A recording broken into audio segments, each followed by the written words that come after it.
The life of Eula Pearl Carter Scott. When Eula Pearl Carter Scott was just a kid growing up in Oklahoma, she wasn't out here playing with dolls or messing around indoors. Nah, she was built different. Her childhood smelled like gasoline and wide open prairie air, and she fell in love with speed before she could even spell it.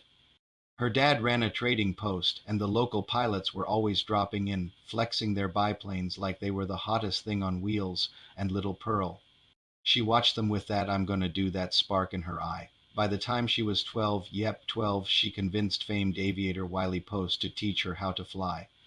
While other kids were trying to pass spelling tests, Pearl was legit gripping a control stick, learning takeoffs and landings like it was no big deal. And when she finally lifted off the ground solo at 13, she became the youngest pilot in the United States.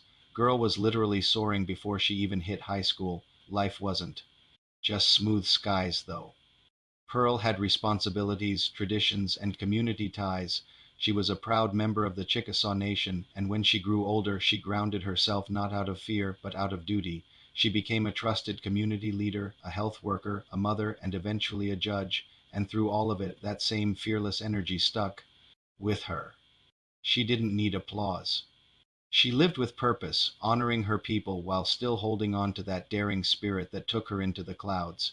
Even in her later years, folks still talked about her like a legend, the girl who took on the sky before she was tall enough to see over a car dashboard. And honestly, icons like her remind us that real courage doesn't fade. It just shifts into whatever life asks of us next. Eula Pearl Carter Scott lived fast, lived bold, and lived true, the kind of legacy that hits different because it's rooted in both tradition and pure guts.